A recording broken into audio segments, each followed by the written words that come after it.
Hello everyone. Hi, how are you doing? I hope everyone is doing good. So, welcome to another video of plant growth and mineral nutrition. We are on chapter 7 of your biology textbook. As I have been mentioning time and again uh, in alternate videos, that chapter 7 in Maharashtra textbook, and it is not there in CBSE. So, CBSE do not have this chapter in their 12th standard, they have already studied in their 11th standard.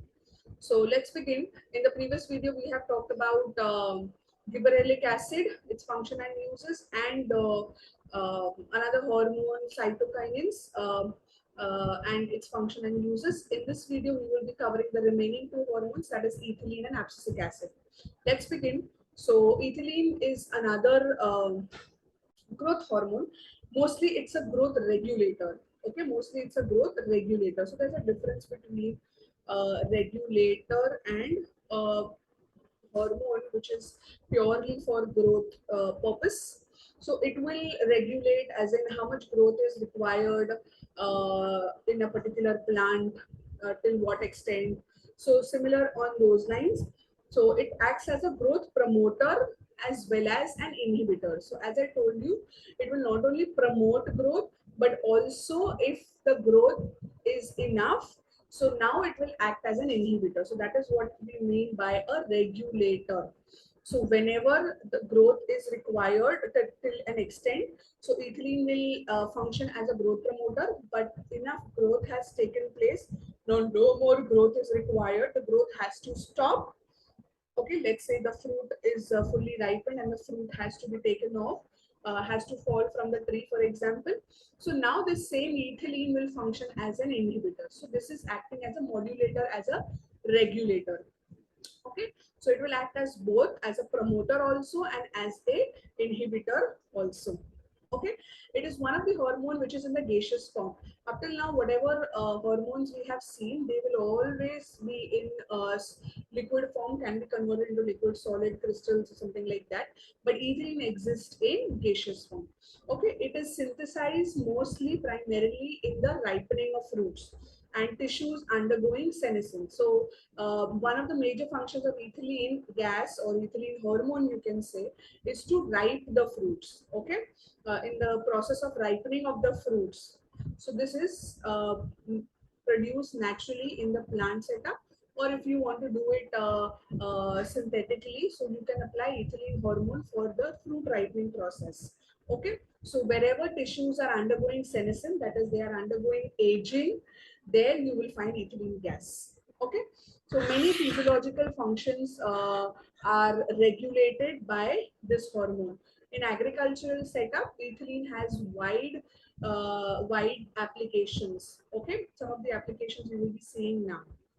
So let's begin with the functions.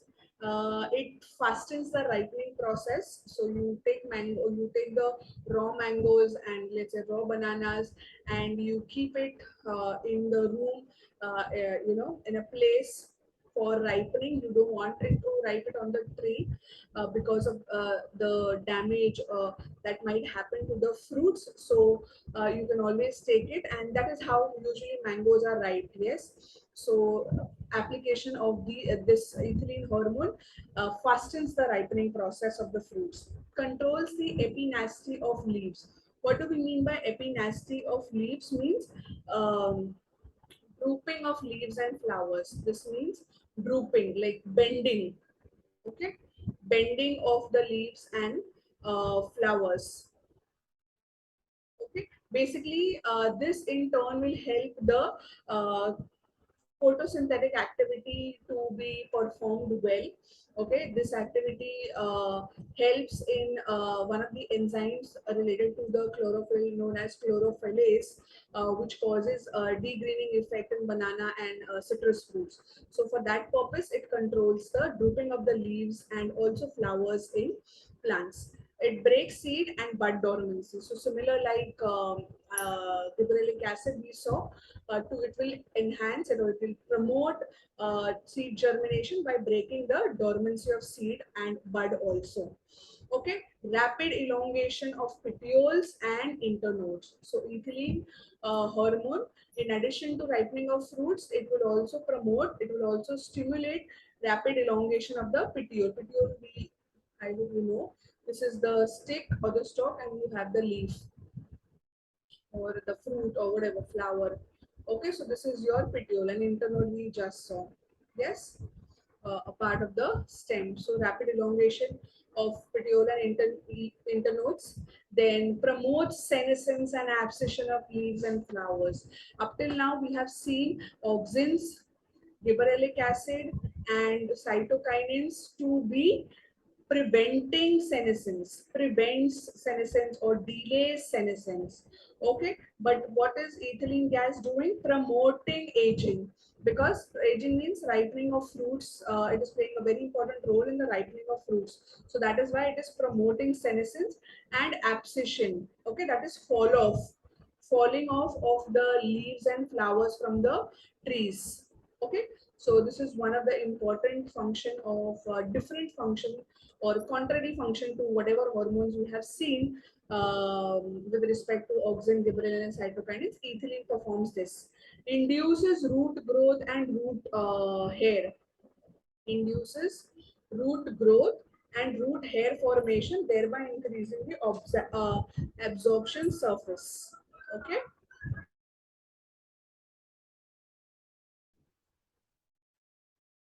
So this root growth induction and root hair formation will thereby help in what? It will help in more absorption of water through the root hairs. Okay. So ethylene performs this function also in addition to ripening of fruit, and also it stimulates femaleness in monoecious plants. What do we mean by femaleness in monoecious plant? Uh, Remember in gibberellins we saw it stimulates maleness in cannabis plants, that is, it promotes the development of male reproductive system more. Here it will promote, stimulate growth of female reproductive part, the gynoecium and its parts in monocot plants. Okay, ethylene gas. And also it helps in apical hook formation in dicot seedling. Now what is apical hook formation in dicot plants? I will just show you with the help of a picture. Okay, so that the radicle and plumule comes for the radicle grows into the shoot system, the plumule grows into the root system. Okay, like this properly. So one of the important function is for ripening. So you have this ethylene ripening gas hormone, then bud formation. Okay, then this is what I was talking about: elongation of the petiole, abscission. It promotes abscission and it promotes that is falling off of the leaf when it turns yellow, and it promotes aging, and it promotes apical hook formation like this in dicot plants.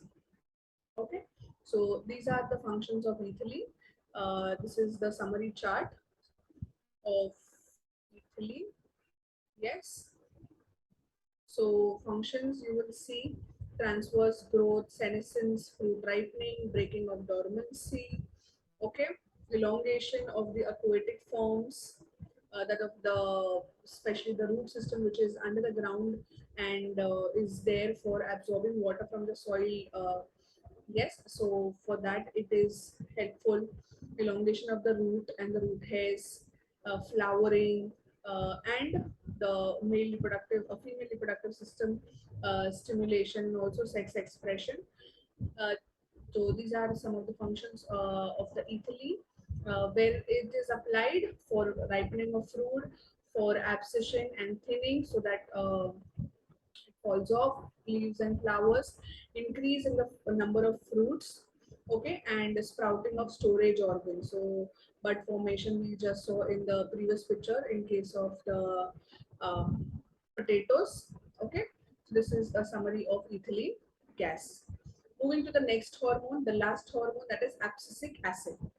Okay, abscisic acid is a growth inhibiting hormone. Okay, it is not a growth hormone, it is growth inhibiting. It inhibits the growth of a plant.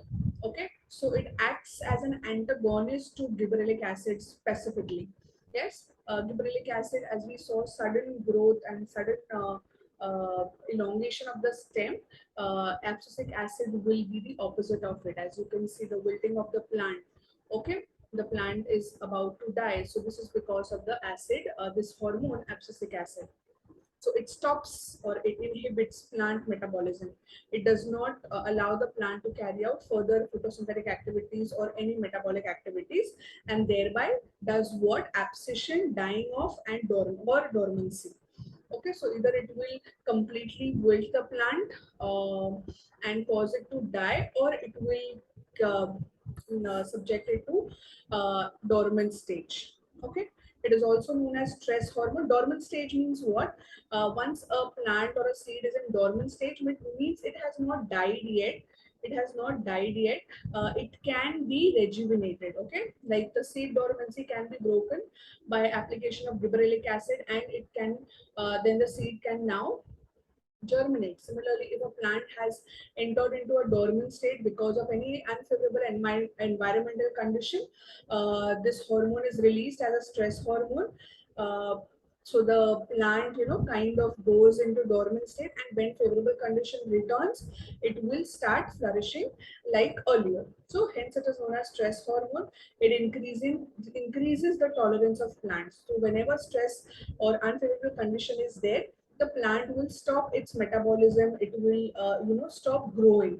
It will go into a dormant stage. So this is all because of the signaling given by this abscisic acid. Okay, so it induces abscission of leaves and fruits. It causes the leaves and fruits to fall off. It inhibits seed germination. The seed will not germinate if abscisic acid is released in the plant body. So it also causes death of the leaves, and it accelerates. So it speeds up dormancy in seed that is used for storage purposes. So if a variety of seeds has to be stored, for storage purpose, for you know yeah, for its later use. So this can be, just give me a minute. Yeah.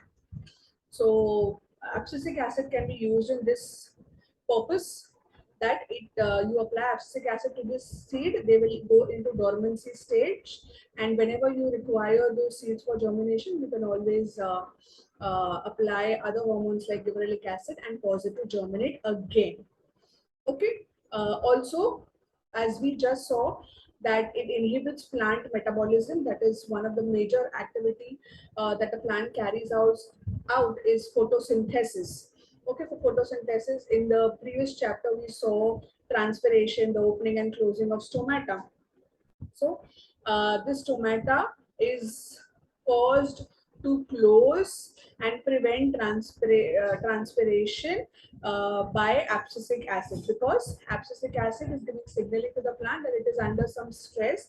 Here, let's say it is under water stress, because water is, then if transpiration is continuously happening, then the water will be taken up or drawn up from the plant body. So so it will lead to plant death.